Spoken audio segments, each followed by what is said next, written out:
Way too loud and way too chaotic for me. I felt like nobody saw me.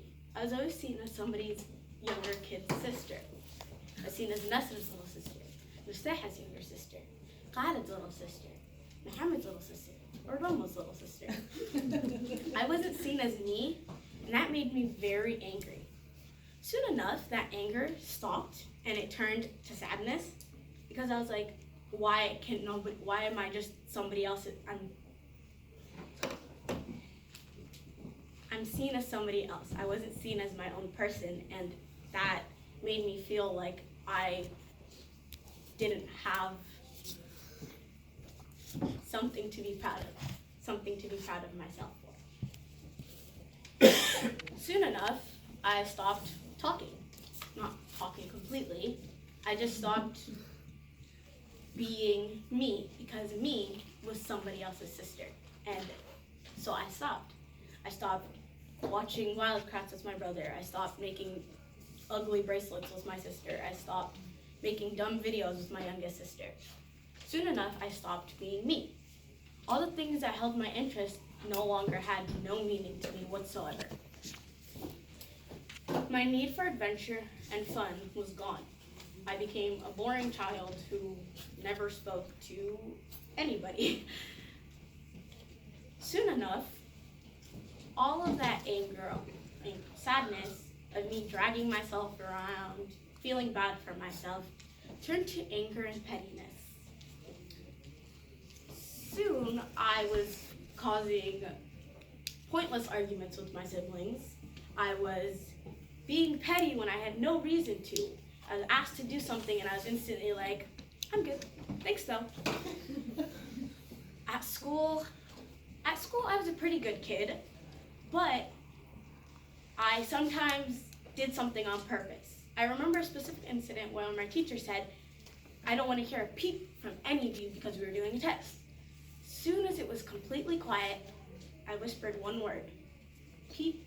Of course, I was given an FYI, which is like a mini little slap on the wrist, and I was devastated by it, but I deserved it completely. Soon enough, all that anger reverted back to sadness. I didn't sleep that well, stopped watching all my favorite shows, I stopped going out places. I reverted back to a boring, sad child.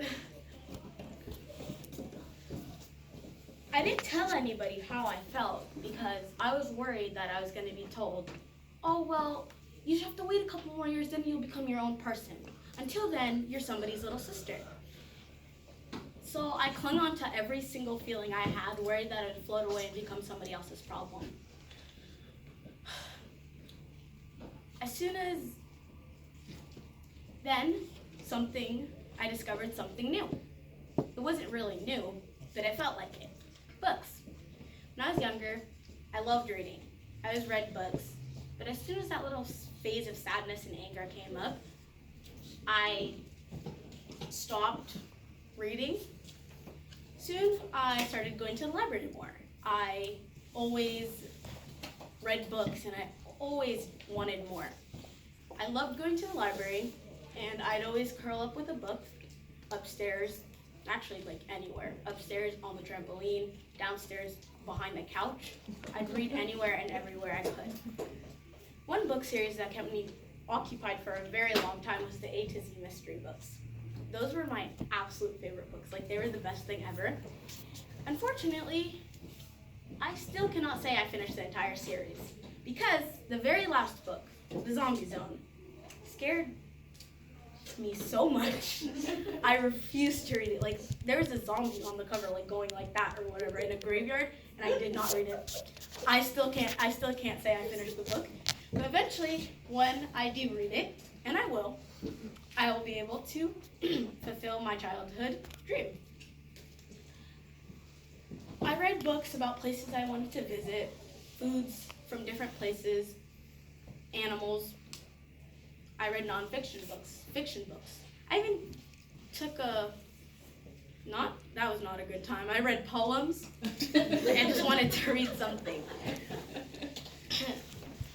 I remember in second grade, around the same time where all this